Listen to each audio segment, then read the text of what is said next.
All right, what's good with y'all, man? It's your boy Ochi. We are back with another video, and this time around, we are reacting to Wilt Chamberlain insane athleticism caught on film. Now, the reason why I'm reacting to this video, one of my last videos, the Prime Giannis versus Wilt Chamberlain video, under the comments, I got into a little debate with one of the commenters there, and we were just talking about, you know, if you drop Wilt Chamberlain in today's game, or either the 90s or in a game where it has a lot more, you know, teams and things like that, would Wilt Chamberlain be just as good as he was, greater than he was, or not as great as he was? Still a good player, but not as great as he was. I was on the fence that he might be still a good player, like a great player. He's an all-time great. He can play in any era, but he wouldn't be like, oh, he's gonna do a lot better because he's in this. No, I don't believe that at all. They only had 8 teams back then. I don't know what decade it was, but it was only 3 7-footers. Now you got KD and Giannis that can bring the ball up and do all crazy shit. Now, I'm not bringing up KD and Giannis like they can hold Wilt. I'm just saying there's there's a lot more 7-footers in today's game, also in the 90s. So he was saying that, oh, if Wilt will hop in this generation, oh, the technology, the medicine and all this other stuff. I'm like, bro, all that stuff doesn't matter. If you drop him in today's game, he wouldn't score 100 points. He might be able to get a ring, but he'll be a top 10 player for sure. Like, let's say if you replace Joel Embiid with Wilt, like, you know what I'm saying? Let's replace Joel Embiid with Wilt. How good would the 76ers be? You get what I'm saying? Would they be better, or would they be worse? Just depends. I'm gonna start wasting time. Let's get to it. Some of the statistics about you as an athlete, all around athlete, that people don't notice about you. A shot-putting champion, undefeated for long periods of time. I saw him put the shot over 50 feet. He threw the shot 56 feet. Skip, Wilt, he triple jumped 50 feet. Damn. And he won the Big 8 high jump 3 straight years.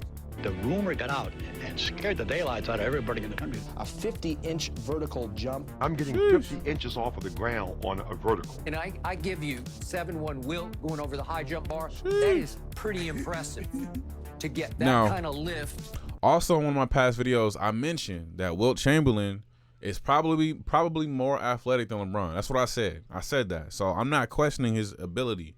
I'm not questioning his greatness. He will be great in any era, but would he be better? I don't think so, bro. With that kind of size. Not that easy. We know what high jumpers look like, Skip. They're thin. They barely weigh if they weigh 200 pounds. Wilt also ran the 200. Yeah. You know, like he could sustain it for distance. Yeah. I saw Wilt Chamberlain run under 2 minutes in the 880 yards. I know you did a 4.4 and a 40-yard dash. What would you do the 100 in? Gone. No, the 100-yard dash, 9.96. Out of there. 100-yard dash, 100 meters, around 10 Where you at? 2 in that area. Have you been? He kept up with the clocked whole at this, or thing. you just I have, dreaming? no, I've been clocked. This is not all just imagination. Yes, That's it. I mean, that's right. What was exciting for me as a kid at 13, 14 years old was to come to his house and see him pick up 350 pounds in a weight. I saw him pick up 500 pounds. I almost dropped off a roof watching a guy pick up 500 pounds. I ain't gonna lie, he picked him up like a little baby. Time and again, Wilt is asked to return to the arena, to once again do battle on the board. And even today, no one questions his condition. Is the time right for the Great Dipper's return? Someone said, you know, I think he still thinks that he could play. well, I'll tell you what, up until about 1989, there were owners out there who thought I still could. Wilt Chamberlain was another one that I met and trained with. You trained with Wilt Chamberlain? Yeah, we eventually ended up doing a movie together. When he made the movies with Arnold Schwarzenegger, they were in a weight room. And Wilt says, well, how do you do that? And Arnold goes, well, this way you do it. You know, you push up. So he Wilt lays down on the bench, gets up under it. Bing, bing, bing, bing, bing, bing, bing. And Schwarzenegger never came into the weight room with Wilt again. It's been really sort of a wonder to me that people would want an old 52 or 53-year-old guy out there on the courts. So, I mean, it's quite a compliment to me. It really, really is. But I think the statement is being made there that, you know, I can maybe still help teams. He is all you see, forever, in the spotlight. Not to demean the players of the day, I think that Wilt Chamberlain could probably go out and be a leading rebounder. Rebounder. Yeah, rebounder, right. Which is a part of the game. Yes, I can come back and let me Yeah, so this is really pretty much just about his athleticism, right? Maybe I. I already know, bro. I'm already knowing. They didn't show much, but I already know he's athletic as hell. So if we go back, I actually found another video here top 6 NBA centers of the 1960s. Think about the top 6 back in the 90s. You got like Hakeem, you got a young Shaq, you got Patrick Ewing, you got David Robinson. So let's see what he's working with. In this video, I'll be giving my top 6 NBA centers of the 1960s decade. Number 6, Willis Reed.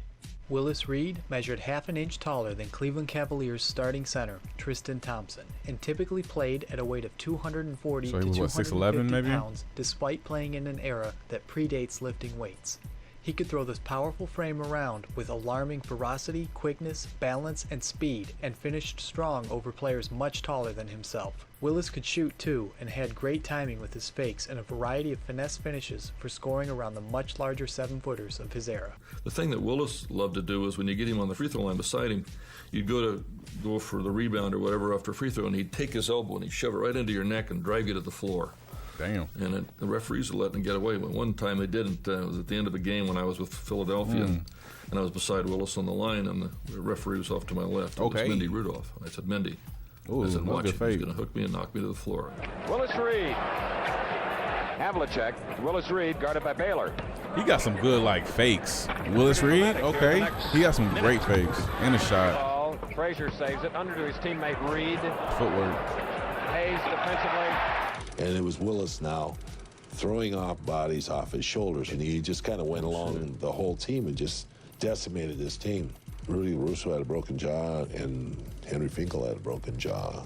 I know a couple of guys who got punched, and it wasn't even involved in the fight. Yeah, I kind of remember that. Number 5, Zelmo Beatty. Zelmo Beatty measured half an inch taller than Cleveland Cavaliers starting center Tristan Thompson and worked hard to maintain a lean playing weight of 235 pounds. Beatty was fluid in the post when the matchups allowed for it, but he often had to make up for his lack of height by taking advantage of his solid mid-range shooting touch. Beatty was also one of the fastest centers in the NBA and often raced out for easy baskets in transition. He certainly was at a disadvantage when you played against Wilt Chamberlain and Bill Russell, Thurman from San Francisco, and Walt Bellamy, the 7-footers at that time that played inside. And when we played teams like that, he was more a high post center. He basically was a 15-foot jump shooter. It was to our advantage that he was that type of player so that he could take them out from under the basket. Defensively, space he had the a floor, reputation so that's a as problem. an enforcer You see? and often led the His league goal in was to fouls space and the floor. That's pretty much what he which just only said. bolstered this reputation. The middle feeds to So that would be an issue in today's game. Number 4, Nate Thurmond. Because some bigs are a threat from the 3. Like some bigs are a threat from the 3.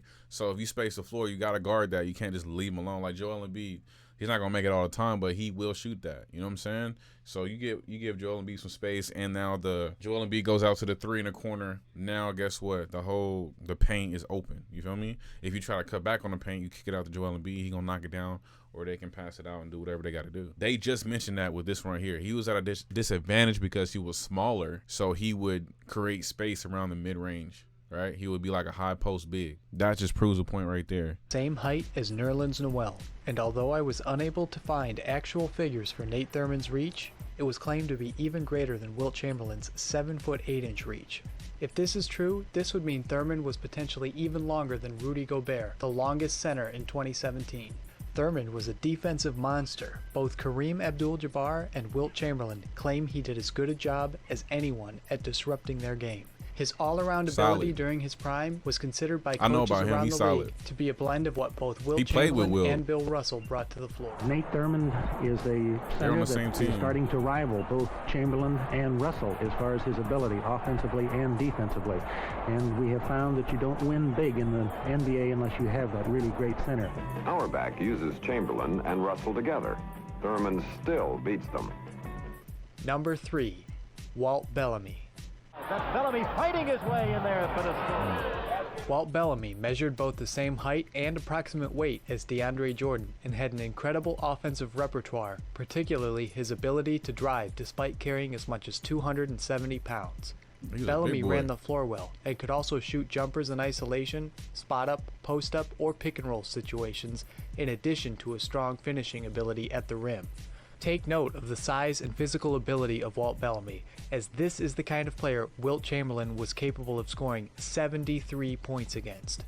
Walt Bellamy was an all-state football receiver in high school before becoming a great basketball player. Now remember, Thurman possibly. these are all He might highlights. be There's a behind lot them, of but highlights. Offensively, he's certainly ahead of them, you know, as far as our game is concerned. You gotta actually watch a game. But just based off the highlights, they're pretty fire. A lot of energy. Like going for rebounds, going for second chance shots. And finally, both number 1 and 2 has to be a tie between Bill Russell and Wilt Chamberlain. I feel like Wilt overrated, underrated, or properly rated? You know, it would be hard to find, you know, you talk about players and the era I played, it would be hard to find two better centers than Bill Russell and Wilt Chamberlain. Yeah. I mean, they were incredible players. Russell is obviously the winningest player here, though he is more dominant than most people credit him as being. Bill Russell is also about the same height as DeAndre Jordan. Russell is also known to have had a 7'4" arm span. I've heard many people assume he was the size of a small forward based on his misleading roster listing of 6'9", but he actually was closer to 6'10" barefoot, which would easily put him at the 6'11" mark in today's NBA. As with most of these guys, his 215-pound listed weight is also selling him short. At his heaviest, without lifting weights, Russell weighed as much as 240 pounds, the same weight that a young Dwight Howard tipped the scales in the 2004 NBA draft. West all alone. Look at Russell come down. And what a play by Russell. Pass to Ellis, back to West. He bottled up out to Baylor, driving the lane. He lays it up, is blocked by Russell. Blocked by Russell. What a play by Bill Russell. To me, Bill Russell is the most dominating individual that's ever played the game of basketball. Quick first. So we know Wilt gonna be it. So if you let's think about this, y'all. Let's think about this. We're gonna watch this, which is what top 6 NBA centers of the 60s. We're gonna go. Do y'all want to do 70s, 80s, and 90s, or just 80s and 90s? Let's do 80s. Let's do 90s.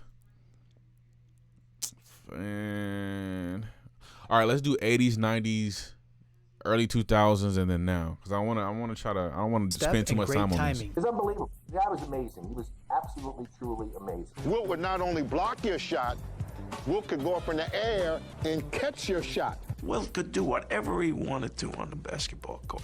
Strong. Oh, didn't they create goaltending because of him? A bowling ball, a 16-pound bowling ball. Then put his fingers in the sockets and the holes. I mean, Michael Jordan, Kawhi can do the same thing. Wilt Chamberlain is measured to be the exact same height and within a fraction of an inch of the arm span of Rudy Gobert, the absolute longest player and third tallest in the 2017 NBA season. Wilt outweighed Gobert by a whopping 50 pounds or more in muscle and tipped the scales at 290 to 310 pounds for the majority of his career, weighing as much as 320 pounds by only his 5th NBA season, which would outweigh any player in the 2017 NBA season. As far as all-time greats go, only Shaq has ever been heavier. Combine this with Wilt's world-class track and field athleticism in not only leaping and running events, a trait he shared with Bill Russell, but additionally field events that required strength, such as throwing the shot, which he held a state record for in Pennsylvania before his 17th birthday. There are no shortage of incredible accomplishments and stories that testify that Wilt Chamberlain is probably the strongest player to ever step on an NBA court. So it should be easy to understand why he dominated against centers that are in fact every bit the size of modern NBA centers. Wilt could run as fast as anyone, and though he sometimes broke out in transition, he preferred to post up in half-court sets to take advantage of his immense size and strength in the post with fall-away jump shots, finger rolls, and dunks. He was so strong the league learned wrestling him for position after he received the ball was already too late and would quickly put you at risk of fouling out,